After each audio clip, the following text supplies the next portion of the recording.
Assalamu alaikum. Hello everyone, welcome back to my another video.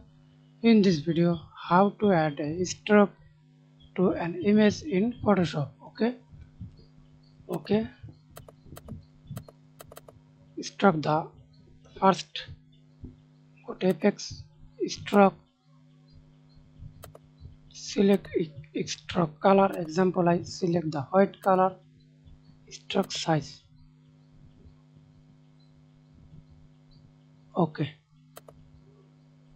outside, inside, center. I added this outside. Okay, now again go to effects, stroke, select the color white.